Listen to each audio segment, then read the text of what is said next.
Baca firman Tuhan yang menjadi dasar khotbah hari ini dari Yohanes pasal yang ke-13. Kita membaca dari ayat yang ke-18 sampai ayat yang ke-30. Demikian firman Tuhan. Bukan tentang kamu semua aku berkata aku tahu siapa yang telah kupilih. Tetapi haruslah genap nas ini. Orang yang makan rotiku telah mengangkat tumitnya terhadap aku. Aku mengatakannya kepadamu sekarang juga sebelum hal itu terjadi, supaya jika hal itu terjadi, kamu percaya bahwa akulah dia. Aku berkata kepadamu, sesungguhnya barang siapa menerima orang yang kuutus, ia menerima aku, dan barang siapa menerima aku, ia menerima dia yang mengutus aku. Setelah Yesus berkata demikian, ia sangat terharu. Lalu bersaksi, aku berkata kepadamu, sesungguhnya seorang dari antara kamu akan menyerahkan aku, atau mengkhianati aku. Murid-murid itu memandang seorang kepada yang lain, mereka ragu-ragu siapa yang dimaksudkannya. Seorang di antara murid Yesus, yaitu murid yang dikasihinya, bersandar dekat kepadanya di sebelah kanannya. Kepada murid itu Simon Petrus memberi isyarat dan berkata, tanyalah siapa yang dimaksudkannya. Murid yang duduk dekat Yesus itu berpaling dan berkata kepadanya, Tuhan, siapakah itu? Jawab Yesus, dialah itu yang kepadanya aku akan memberikan roti sesudah aku mencelupkannya. Sesudah berkata demikian, dia mengambil roti, mencelupkannya dan memberikannya kepada Yudas, anak Simon Iskariot. Nah, sudah Yudas menerima roti itu, ia kerasukan iblis. Maka Yesus berkata kepadanya, apa yang hendak kau perbuat, perbuatlah dengan segera. Tapi tidak ada seorang pun dari antara mereka yang duduk makan itu mengerti apa maksud Yesus mengatakan itu kepada Yudas. Karena Yudas memegang kas, ada yang menyangka bahwa Yesus menyuruh dia membeli apa-apa yang perlu untuk perayaan itu atau memberi apa-apa kepada orang miskin. Yudas menerima roti itu lalu segera pergi. Pada waktu itu hari sudah malam. Silakan duduk jemaat sekalian, demikian jauh pembacaan firman Tuhan. Beberapa tahun yang lalu, kalau Anda seusia saya mungkin tahu lagu ini, berjudul Why, yang ditulis oleh salah satu musisi Kristen yang sangat bertalenta yang bernama Michael Card. Judul lagu ini adalah Why. Anda bisa melihat lirik yang akan saya sharingkan di layar. Why did it have to be a friend who chose to betray the Lord? Why did he use a kiss to show them that's not what a kiss is for? Only a friend can betray a friend. A stranger has nothing to gain. And only a friend comes close enough to ever cause so much pain. Bagus ya kata-katanya. Hanya seorang sahabat yang dapat mengkhianati sahabatnya. Seorang yang asing tidak punya segala sesuatu yang dapat menguntungkan dia. Hanya seorang sahabat yang bisa cukup dekat untuk mendatangkan kesedihan yang amat sangat. Pertanyaan yang diberikan istri saya tadi kepada anak-anak sekolah minggu. Saya ingin tanya kepada Anda, apakah Anda pernah dikhianati oleh seorang sahabatmu? Saya pernah, beberapa kali bahkan, dan konteksnya justru di dalam gereja, di dalam pelayanan. Berapa tahun yang lalu, bukan di gereja ini tentunya, jadi jangan seperti murid-murid Yesus, siapa ya? Bukan di gereja ini, saudara. Ada seorang yang saya percaya, yang menikam saya dari belakang, pada waktu dia memberikan daftar hal-hal yang saya lakukan kepada seorang pemimpin gereja. Padahal saya tidak melakukan semua itu, jadi dia hanya mengada-ngada, mereka biasa semua itu. Lalu kami ada di dalam sebuah pertemuan dan dia kaget setengah mati karena pemimpin gereja itu kemudian memberitahu semua orang yang hadir dalam rapat bahwa dialah yang memberitahu pemimpin gereja itu apa yang saya lakukan. Mukanya langsung merah padam, saudara. Saya sangat terluka oleh sahabat Kristen ini, tapi saya juga terluka oleh apa yang dilakukan oleh pemimpin gereja tersebut yang notabene memakai strategi yang pernah dilakukan oleh penjajah Belanda, divide and conquer, divide et impera itu untuk membawa politik gereja.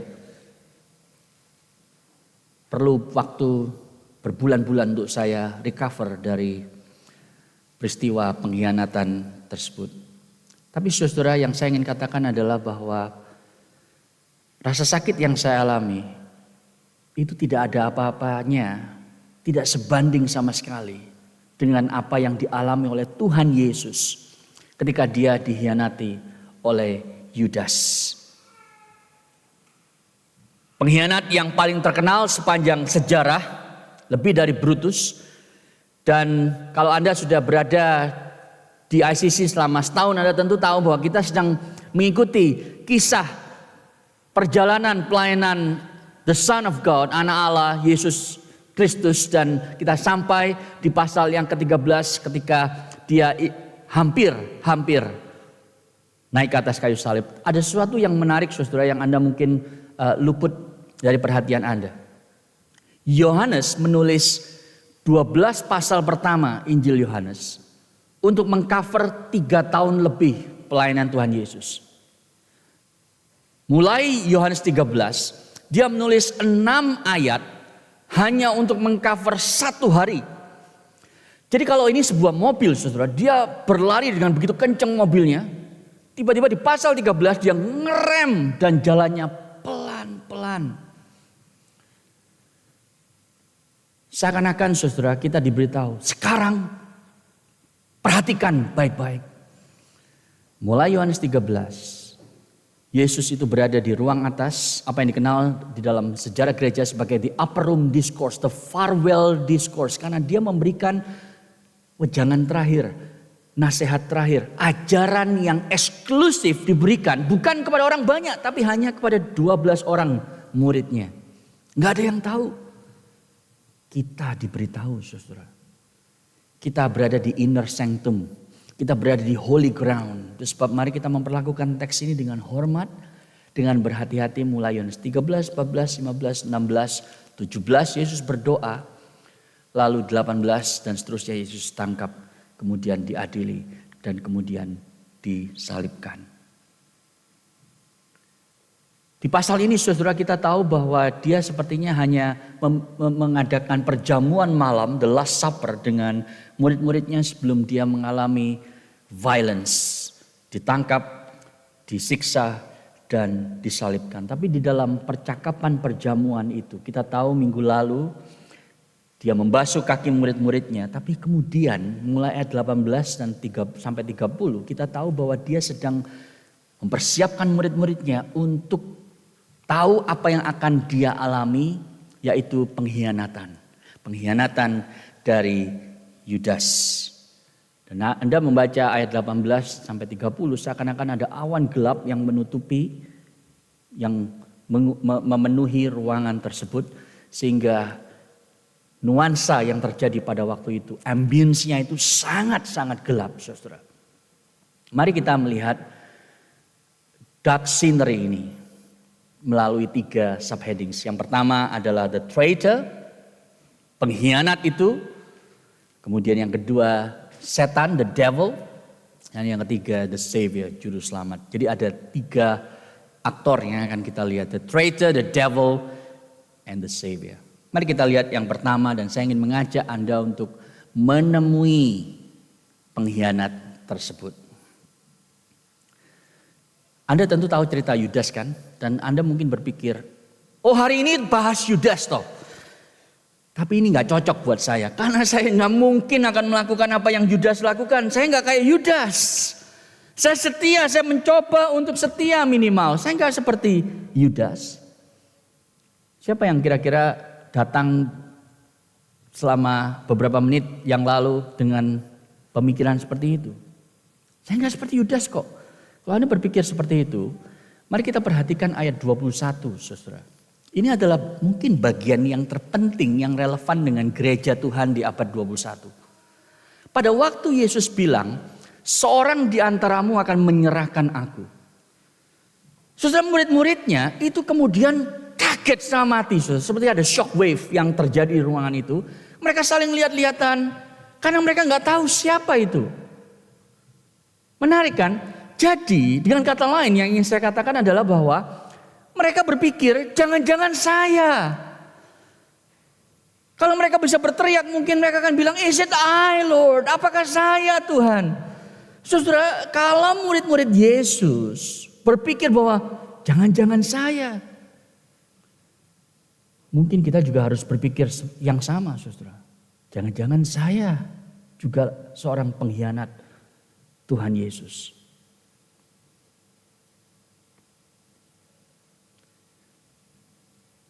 Apakah Yesus tahu siapa yang mengkhianatinya? Tentu dia tahu. Kayak di ayat 18 dia mengutip Amsal 41 ayat yang ke-9 dan mengatakan bahwa dia yang mengangkat tumitnya, dialah yang akan menyerahkan aku, mengkhianati aku. Dan dia tahu Yudas akan mengkhianati dia dan itu bagian dari rencana Allah yang besar. Itu sebabnya dia ingin mempersiapkan murid-muridnya supaya ketika mereka tahu bahwa Yesus akan dikhianati oleh Yudas, mereka nggak kaget. Bahkan mereka tahu bahwa dia adalah anak Allah yang memang diutus untuk menderita. Itu saudara maksud Yesus di ayat yang ke-19. Tetapi yang menarik, Yesus nggak pernah kasih tahu muridnya. Ini loh, si Yudas ini nanti ya satu kali nanti ini akan mengkhianatiku. Dia nggak pernah bilang. Saudara bayangkan kalau Yesus bilang ke Petrus, Simon, ini saya nggak kasih tahu kepada siapa-siapa cuman kamu. Yudas ini akan mengkhianati aku. Kira-kira apa yang Petrus akan lakukan? Dia akan menghunus pedangnya. Tuhan, let me know when, gitu ya. Kasih tahu kapan Tuhan, aku tebas nanti kupingnya. Bukan hanya kupingnya, seperti yang dia pernah lakukan kan. Aku akan bereskan dia, serahkan kepada saya. Itu yang akan dilakukan oleh murid-muridnya, saudara. Yesus nggak pernah kasih tahu siapa yang akan mengkhianati dia sampai hari ini, sampai sekarang. Tetapi yang menarik adalah semua dari mereka berpikir, jangan-jangan saya. Oh Tuhan, jangan sampai saya yang mengkhianati Engkau. Bahkan saudara, sampai Petrus itu nanya kepada Yohanes. Jadi kalau Anda bayangkan ya, mereka itu reclining, tiduran begini kalau makan saudara. Lalu di sebelah kanan Yesus itu adalah Yohanes, murid yang dikasihinya. Jadi Simon itu di seberang meja bilang, Mas, tanyain Yesus siapa? Gitu. Tanyain siapa yang mau mengkhianatinya. Lalu Yohanes bilang sama Yesus, siapakah Tuhan? Siapakah itu? Lalu Yesus bilang, orang yang kepadanya aku akan kasih roti. Dialah yang akan mengkhianati aku. Sudah diberitahu seperti itu saudara. Tetap nggak ada yang tahu. Karena mereka berpikir bahwa Yudas itu pergi setelah terima roti. Untuk apa? Beli gula, merica, pala untuk masak gitu ya sebelum festival. Atau untuk memberi uang kepada orang miskin sebagaimana yang dilakukan oleh orang Yahudi pada waktu ada Passover. Saudara. Mereka tidak menyangka Yudas itu akan pergi untuk kemudian menjual Tuhan Yesus. Gak ada yang tahu. Dengan kata lain saudara, mereka berpikir jangan-jangan saya yang adalah pengkhianat itu. Mereka gak mikir begini, aku tahu pasti Yudas. Pasti Yudas, karena kenapa? Waktu kami pelayanan sama-sama mengusir setan, setannya Yudas gak keluar gitu ya. Ada yang salah nih dengan orang ini. Waktu Yudas nyembuhin orang lepra gitu ya, semua orang sembuh, disembuhkan oleh Petrus, Yohanes. Orang lepranya Yudas gak sembuh. Loh kok gak sembuh ya? Ini pasti ada sesuatu yang salah nih dengan Yudas. Mereka tidak berkata seperti itu saudara. Jadi mereka sangat khawatir, jangan-jangan saya. Saudara, apa yang ingin saya katakan? Judul khotbah hari ini adalah The Traitor Within. Pengkhianat di dalam. Yang saya maksud bukan hanya pengkhianat di dalam kelompok murid Yesus. Bukan hanya itu. Tapi pengkhianat di dalam diri kita. Diri Anda dan saya. Karena di dalam hati kita ini. Kita membawa sebuah biji dari kebinasaan kita sendiri. Ada seorang yang bernama Alexander Solzhenitsyn yang adalah survivor dari concentration camp di Rusia, The Gulag namanya. Dan dia menulis satu buku yang saya pernah dikasih oleh seorang beberapa tahun yang lalu, judulnya The Gulag Archipelago, 300.000 halaman saudara, di mana dia memberikan insight yang luar biasa tentang hati manusia. Dan dia bilang begini saudara, pelan-pelan aku mulai paham bahwa garis yang memisahkan antara baik dan jahat itu bukan di antara negara, bukan kelas, bukan antara partai politik. Ya hari ini orang terpisah, terpolarisasi karena partai politik. Tetapi garis yang memisahkan baik dan jahat itu bukan ada di luar. Tapi dikatakan ada di dalam setiap hati manusia. Dan bahkan di dalam hati setiap manusia yang paling baik sekalipun, ada sebuah ujung dalam hati kita yang gelap dan jahat. Jemaat sekalian terkasih dalam Tuhan Yesus, izinkan saya untuk bertanya dengan lembut, dengan kasih, tapi to the point. Apakah Anda adalah pengkhianat itu? Apakah Anda memiliki satu pojok ruang dalam hati Anda yang penuh dengan kejahatan, yang Anda sedang sirami pelan-pelan, dan satu kali itu akan mencuat keluar dan Anda akan mengkhianati Yesus? Yudas cinta uang. Mungkin Anda hari ini berkhianat kepada Yesus karena Anda lebih cinta uang daripada cinta Yesus. Cinta uang itu tidak selalu akan menunjukkan gejala yang sama. Bisa macam-macam, saudara. Ada orang yang cinta uang kemudian hidupnya dipenuhi dengan kekhawatiran yang luar biasa. Tidur nggak bisa malam. Kenapa? Karena takut sahamnya turun. Orang yang cinta uang, saudara, kemungkinan juga akan mencuri, nipu pajak, tidak bayar full. Orang yang cinta uang, saudara, akan bahkan memfitnah, membunuh orang lain, dipenuhi dengan iri hati. Banyak sekali keluarga yang rusak karena duit, cinta uang, papa, anak, mama dengan anak, hubungan sesama saudara hancur karena uang. Karena cinta uang orang merasa inferior atau merasa superior dibanding orang lain. Karena cinta uang banyak orang yang kemudian menjual tubuhnya. Ada banyak dosa yang adalah gejala karena intinya adalah mereka cinta uang. Dan pada waktu Anda mengaku kenal Yesus tetapi Anda cinta uang daripada cinta Yesus, Anda sebetulnya adalah the traitor within, pengkhianat di dalam diri kita.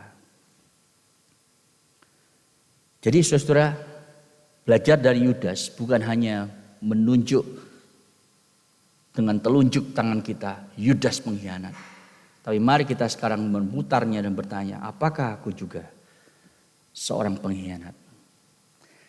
Yang kedua saudara, yang kedua adalah the devil. Kalau kita berpikir tentang percakapan di perjamuan malam itu, ada 13 orang di sana bukan? Ada 12 murid Yesus, lalu ada Yesus sendiri. Tapi ada satu pribadi lain.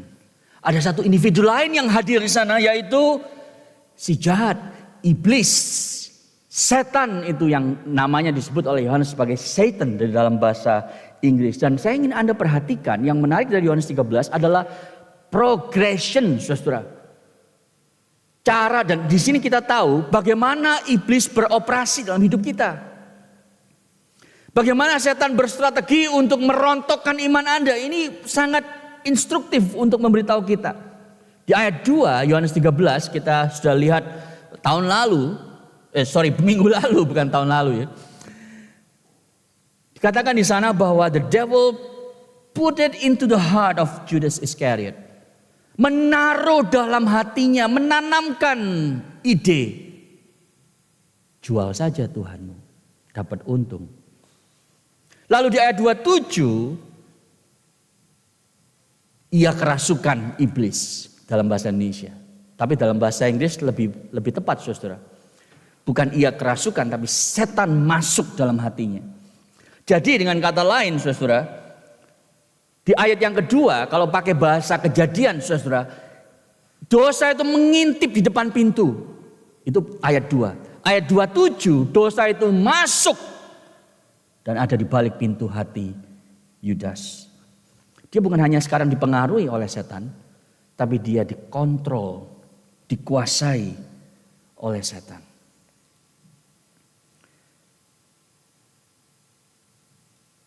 Yuk kita maju lagi dan melihat lagi ayat yang kedua, saudara. Ada sesuatu yang saya nggak pernah lihat bertahun-tahun membaca Yohanes 13 ini. Nah, saya kaget waktu merenungkan ini dan menemukan kebenaran ini. Sudah tahu pada waktu ayat 2 itu dikatakan bahwa setan itu menanamkan ide untuk mengkhianati Yesus. Di mana itu terjadi? Itu terjadi di depan Yesus, saudara. Itu terjadi pada waktu Yesus yang duduk di head table, lalu Yudas juga ada di meja yang sama. Berani-beraninya setan itu mempengaruhi Yudas di depan batang hidung Yesus. Saudara, artinya apa? Artinya adalah tidak ada tempat sesuci apapun di mana setan tidak beroperasi. Saudara, jangan pikir di kebaktian seperti ini setan tidak bisa beroperasi. Kalau setan berani beroperasi mempengaruhi Yudas di depan Yesus, dia kemungkinan besar juga akan beroperasi pada waktu ibadah berlangsung seperti ini. Dia membisikkan kepada Anda, bosen khotbahnya panjang, gak relevan, udah tidur aja tidur. Udahlah shopping gitu ya. Jadi akhirnya ngecekin handphone, shopping, mana yang bagus. Sambil khotbah itu disampaikan. Saudara, itu dari mana kalau bukan dari setan? Gak mungkin dari Tuhan.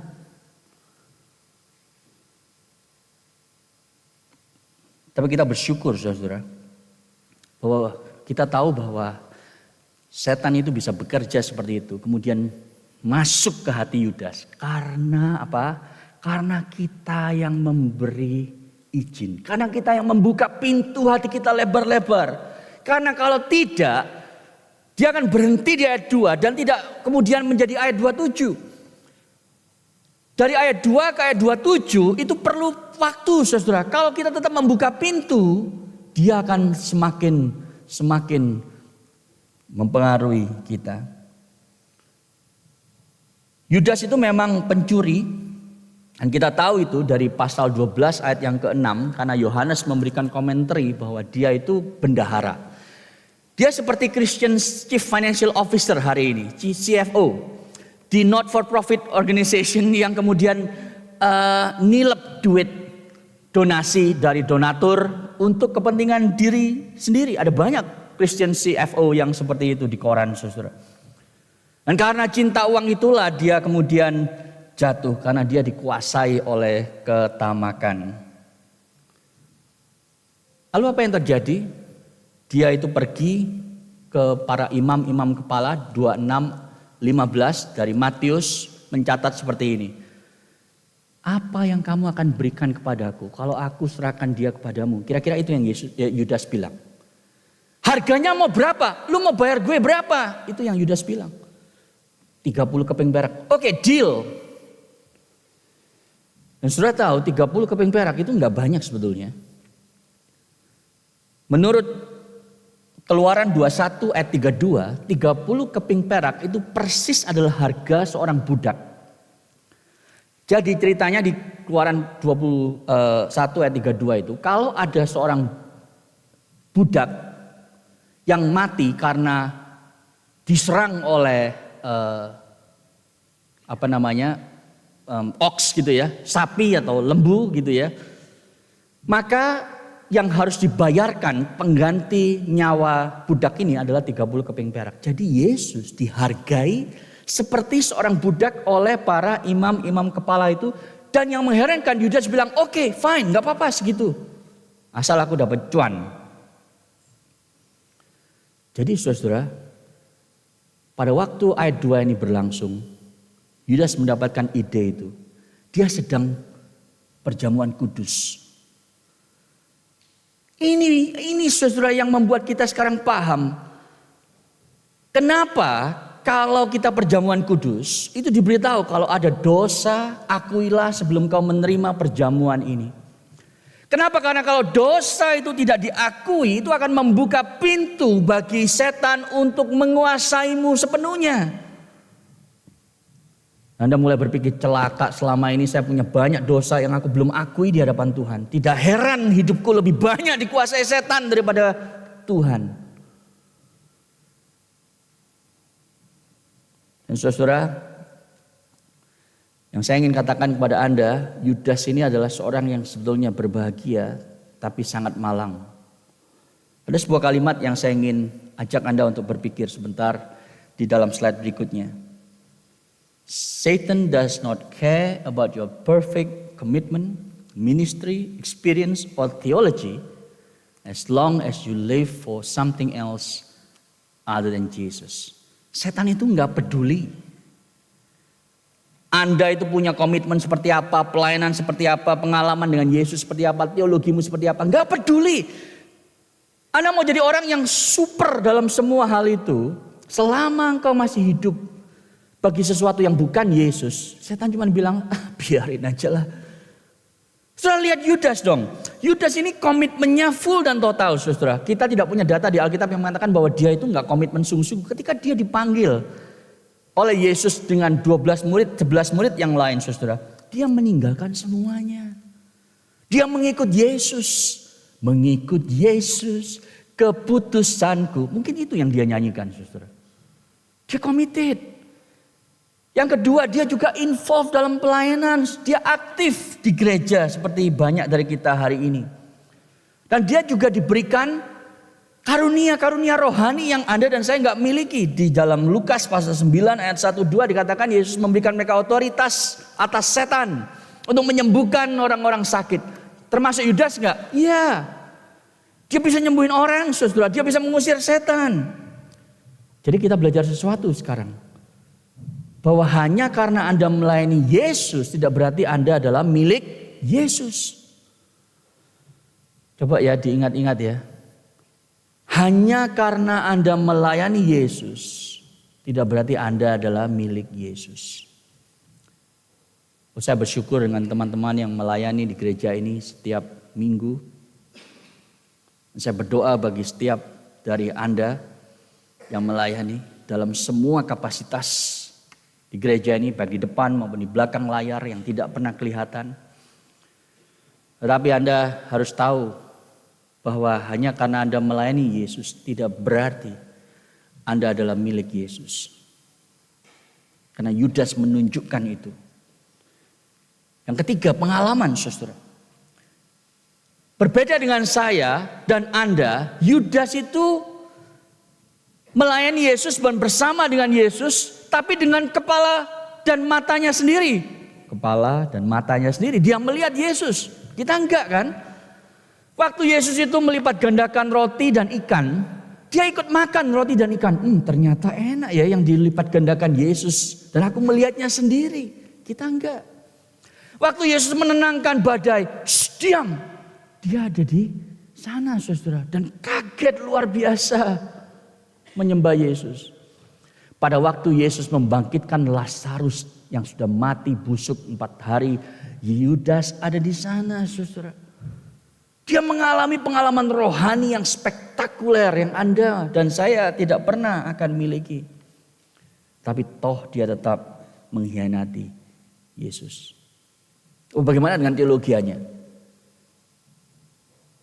Dia orang yang lebih Calvinis, lebih reform daripada orang reform manapun, saudara Yudas ini. Karena dia mendengarkan pengajaran itu langsung dari Yesus. Dia mungkin duduk di barisan paling dekat dengan Tuhan Yesus, di kursi yang paling depan. Berbeda dengan banyak orang Kristen hari ini kalau kebaktian maunya di belakang. Yudas mungkin di depan, saudara. Dan dia mendengar Yesus waktu Yesus bilang bahwa imanmu itu bisa dicekik oleh kekayaan kalau engkau tidak hati-hati. Matius 13 ayat 22. Yudas ada di sana waktu Yesus bilang kau tidak bisa menyembah Allah dan Mamon. Yudas ada di sana ketika Yesus bilang bahwa jalan yang lebar akan memimpin kau kepada kebinasaan, jalan yang sempit kepada hidup. Karena bagi Yudas, Yesus itu sebagai Tuhan hanya di kepala. Tapi secara hati, secara fungsional, yang menjadi Tuhannya adalah duit. Itu sebabnya dia menjual Yesus in exchange for money. Jadi dengan kata lain Anda bisa menjadi seorang Kristen yang sermon junkie. Saudara punya atau tahu orang yang sermon junkie? Kerjanya itu cari khotbah-khotbah yang bagus. Lalu dia dengerin berjam-jam karena dia terkesima dengan insights yang diberikan oleh pengkhotbah-pengkhotbah yang luar biasa itu. Memang itu nggak salah, saudara. Tapi kalau itu yang terjadi dan hanya itu, sementara keinginan hatimu yang terdalam tidak berubah, maka saudara, Anda mungkin adalah seorang pengkhianat seperti Yudas.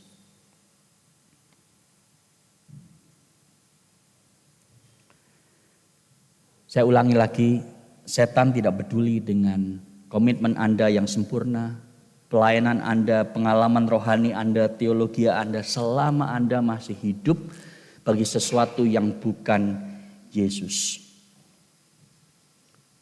Tapi Anda harus ingat bahwa Dia tidak akan memiliki pengaruh sedemikian kuat dalam hati kita kalau Anda tidak membuka pintu. Kita ini suka kebalik, saudara. Kita berpikir bahwa setan bisa menguasai aku sekehendak hatinya. Sementara Yesus kalau mau masuk pintu hatiku, Dia harus ketuk dulu. Permisi, aku mau masuk jadi Tuhanmu. Anda kebalik. Yesus bisa masuk dalam hatimu, membuka dan mengubah hatimu kapanpun Dia mau. Dalam Kisah Para Rasul pasal 16 dikatakan, the Lord opened the heart of Lydia. Allah membuka hati Lydia sehingga dia bertobat. Jadi Yesus bisa masuk dan membuka pintu hatimu sekehendak hatinya tanpa perlu minta izin dari kita. Tapi setan harus minta izin. Kalau Anda tidak membuka pintu, dia tidak akan membuka pintu apalagi merasukimu. Jadi saudara, kalau Anda hari ini merasa, aduh saya tuh punya dosa yang belum aku akui di hadapan Tuhan. Aku harus bertobat hari ini. Jangan diamkan suara Roh Kudus itu. Karena kalau Anda diamkan, Anda peduli, kesempatan itu akan lewat. Dan Anda bukan hanya ada di ayat yang kedua tadi, tapi ayat 27. Dan setan itu ada di dalam hati kita. Sama seperti dia berkeliaran dalam hati Yudas. Oh, dia masih ada di dalam kumpulan para murid. Tapi hidupnya sudah dipimpin, dikuasai oleh setan. Stres ya dengar khotbah seperti ini. Tapi karena kita khotbah eksposisi, saudara, ini harus dikhotbahkan, nggak bisa dilewati. Tapi kita bersyukur ada poin yang ketiga, jangan pulang sekarang. Kalau Anda pulang sekarang Anda akan nelongso gitu. Yang ketiga adalah the Savior. Saudara, ini adalah bukti nyata bahwa Yesus ternyata memberikan grace upon grace. Kasih karunia demi kasih karunia kepada Yudas. Minimal ada 3 hal, saudara, dalam slide berikutnya. Yang pertama yang kita pelajari dari bagian ini, dikatakan bahwa Yesus itu trouble in spirit dalam bahasa Inggris. Dalam bahasa Indonesia itu kurang baik di dalam slide berikutnya. Karena sebetulnya dalam bahasa asli yang terjadi adalah dia itu bukan hanya hatinya gundah gulana, bukan hanya sedih pada waktu Yesus bilang salah satu di antara kamu akan menyerahkan aku. Tetapi yang terjadi adalah hatinya itu hancur berkeping-keping. Itu maksudnya, saudara. Kalau ada lihat di sana, trouble in spirit, hancur berkeping-keping. Jadi Yesus tidak di satu sisi detached, dalam artian begini, saudara. Ya ini kan memang kehendak Allah Bapakku, aku ya sudah terima sajalah Yudas seperti ini akan mengkhianati aku. It's fine. Itu namanya stoik. Stoik banget Yesus gitu. Enggak, dia enggak seperti itu. Tapi di sisi lain dia juga tidak kemudian seperti anak kecil yang throwing tantrums itu, yang berkata, aduh gimana sih Yudas, masa sih dia bisa begitu setelah apa yang aku lakukan kepada dia bertahun-tahun, kenapa dia bisa seperti ini? Ungrateful dan seterusnya. Enggak. Dia hanya merasakan kesedihan yang amat sangat, hatinya hancur berkeping-keping. Ini menunjukkan kepada kita bahwa hati Yesus dan hati Yudas itu nyambung, saudara. Ini menunjukkan kepada kita bahwa dosa itu selalu relasional. Anda bukan hanya melanggar hukum Allah, tapi Anda menyakiti hati Allah. Itu dosa. Dan itu yang Yesus alami pada waktu dia memikirkan Yudas akan mengkhianati dia. Hatinya hancur berkeping-keping. Saudara, kalau Anda hari ini hadir ibadah ini atau mendengar dari YouTube dan Anda tidak yakin Anda seorang Kristen. Lalu Anda berpikir seperti ini, yang penting saya kan orang baik, bermoral. Saya tidak nipu orang lain, saya bekerja jujur, saya membantu orang miskin. Enggak usah kan percaya Yesus, enggak usah kan menjadi orang Kristen. Kalau Anda berpikir seperti itu, saudara, saya ingin cerita sebuah analogi yang saya dengar dari Tim Keller. Dia bilang begini, saudara, ada seorang ibu, single mother, yang membesarkan seorang anak, dan dia tahu ibu ini harus bekerja, membanting tulang setiap hari, memberikan semua yang dia bisa berikan supaya anaknya bisa kuliah dan kerja dan jadi orang. Maka dia bekerja membanting tulang, tidak pernah memakai uang untuk kepentingan dirinya, tapi supaya anaknya berhasil. Dan akhirnya anaknya lulus kuliah dan berhasil, kerjanya bagus, saudara. Lalu apa yang terjadi? Malin kundang. Anda nggak tahu malin kundang yang sudah masih muda. Anak ini bilang begini, ya aku tahu ada konsep mama, aku punya mama, tapi ya sudahlah, yang penting kan aku ini bekerja jujur, aku tidak nipu orang, aku membantu orang miskin. Tetapi dia tidak pernah peduli dengan mamanya, tidak pernah menemui dia tidak pernah melayani mamanya. Kalau Anda ketemu orang semacam ini, apa yang Anda akan katakan kepadanya? Anda akan bilang, ungrateful young man. Orang yang tidak tahu berterima kasih. Itu yang kita akan katakan. Kita akan morally offended by this guy. Ya kan? Saudara, tahukah Anda kita tuh seperti anak muda ini? Allah itu menciptakan kita dan menopang kita untuk kemuliaannya. Ini New City Catechism kita tadi kan. Kita dicipta oleh dia, kita ditopang hidupnya oleh dia. Lalu kita bilang, yang penting aku jujur, yang penting aku bermoral, yang penting aku membantu orang miskin. Tapi semua itu kita lakukan untuk kita sendiri, bukan untuk kemuliaan Allah. Saudara, Yesus hatinya tertaut dengan hati Yudas dan dia hancur berkeping-keping melihat Yudas yang mengkhianati dia. Setiap dosa yang Anda lakukan bukan hanya melanggar hukum Allah, tapi juga menyakiti hati Allah. Itu hati Yesus. Dia menunjukkan bahwa dia itu mengasihi Yudas. Saudara, 3 kali Yesus dicatat troubled in spirit. Pada waktu Lazarus mati, Yohanes 11. Pada waktu dia itu berkata dia akan disalibkan dan terpisah dari Allah Bapanya, Yohanes 12 ayat 27. Dan sekarang ini pada waktu Yudas akan mengkhianati dia. Dari ketiga kejadian itu, saudara.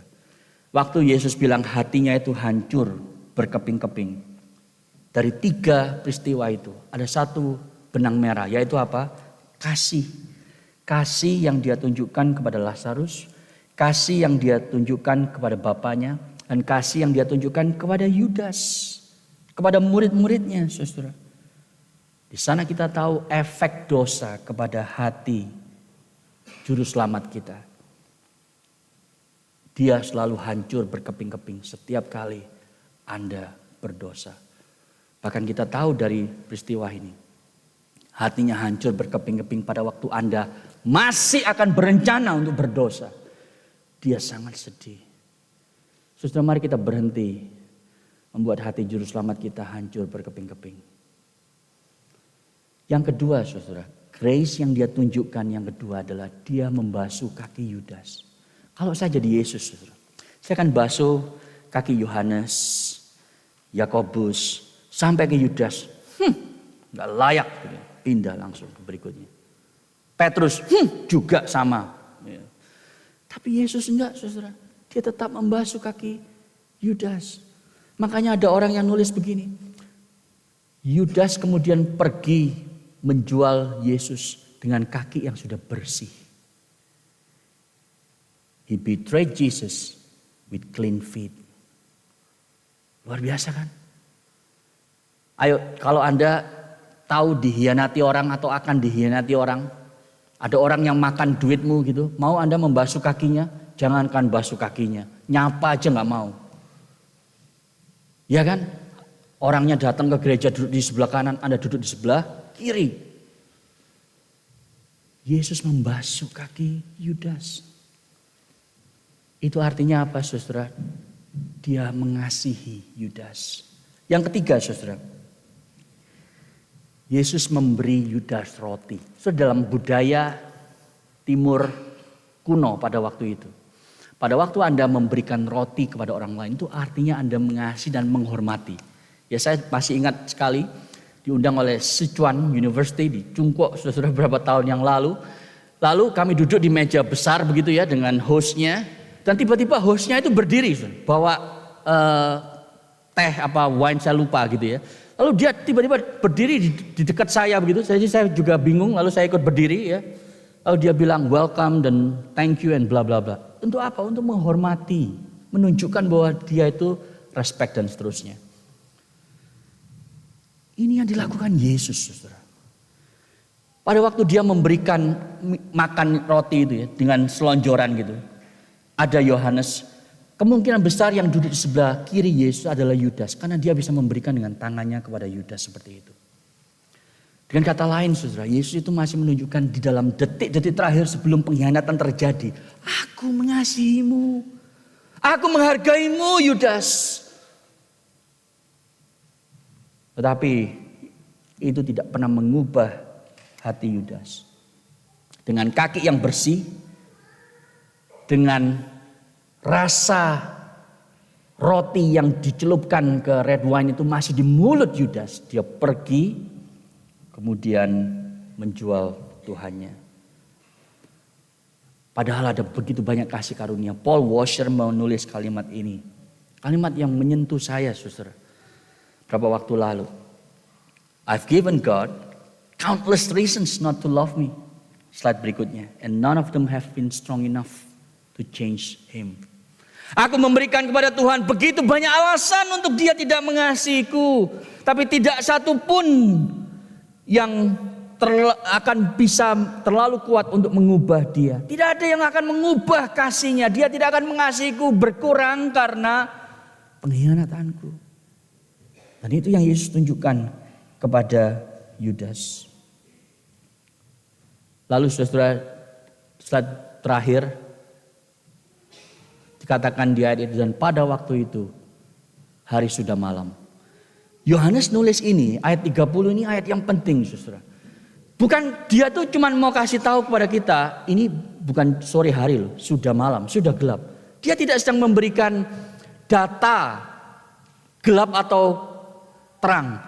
Karena kita tahu di dalam Injil Yohanes, masalah gelap dan terang itu menjadi satu literary feature, satu fitur literatur yang muncul terus dalam perjanjian baru di dalam Injil Yohanes. Yang Yohanes sedang katakan bahwa pada waktu dia itu pergi ke kegelapan malam, dia sedang pergi ke kegelapan rohani, kegelapan spiritual, kegelapan hatinya. Meskipun dia sudah menerima kasih karunia demi kasih karunia, tetapi dia tetap pergi plunge into the spiritual darkness.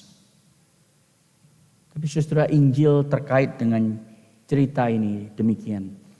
Yudas pergi dalam kegelapan malam. Dan kita tahu bahwa di atas salib kegelapan itu turun di atas Tuhan Yesus. Eli, Eli lama sabachthani. Allahku, Allahku, mengapa engkau meninggalkan aku? Matius 27 ayat 46. Dan apa yang terjadi pada waktu itu? Kegelapan yang gelap gulita. Yesus berteriak. Kegelapan yang harusnya menimpa Yudas sekarang menimpa Yesus. Supaya pada waktu Anda dan saya berkhianat kepada dia, Yesus bisa berkata, aku melihat engkau. Aku tahu apa yang engkau akan lakukan kepadaku. Aku tahu apa yang engkau sudah lakukan kepadaku. Tetapi aku tetap mengasihimu. Setelah kalau Anda sudah menjadi orang Kristen, Anda akan tahu akhir hidup Yudas. Dia menggantung diri. Dan sebelum dia bunuh diri, saudara, dia itu dipenuhi dengan penyesalan. Tapi bukan pertobatan. Ada beda yang sangat dalam di antara keduanya. Dia menyesal, tahu dari mana? Dia pergi kepada imam-imam kepala, lalu dia lempar semua koin 30 keping uang perak itu. Aku tidak peduli lagi dengan uang ini. Sayangnya, dia pergi kepada imam-imam kepala dan dia tidak lari kepada Yesus. Petrus mengkhianati Tuhannya juga, tapi dia menangis dan berlari kepada Yesus. Yudas tidak, saudara. Bukankah hidup Yudas sebuah tragedi, tapi tragedi yang kita harus renungkan dan pelajari karena ini adalah satu hal yang serius. Kalau Anda hari ini berkata, Tuhan, ada banyak dosa yang Kau belum akui di hadapan-Mu. Aku hidup berkanjang dalam dosa. Seakan-akan Tuhan itu bisu tuli dan gak tahu. Lalu aku masih berkeliaran di dalam gereja, aktif di dalam gereja. Anda mungkin dipenuhi dengan rasa bersalah yang luar biasa. Kalau Anda merasa akulah pengkhianat itu, hari ini mungkin Anda perlu kembali kepada Tuhan, berlari kepada Dia seperti Petrus, bukan seperti Yudas. Tadi kita menyanyi bukan? Oh soul, are you weary and troubled? Jiwaku, apakah engkau itu sedang letih lesu dan berbeban berat? No light in the darkness you see. Tidak ada sinar, tidak ada cahaya dalam kegelapan malam yang kau sedang alami. Tapi there's a light. There's a light for a look in the Savior. Ada cahaya pada waktu engkau menatap kembali kepada Yesus. Kepada hidup itu. Hidup yang berkelimpahan. Mau Anda datang kepadanya? Mari kita tunduk kepala. Kita berdoa.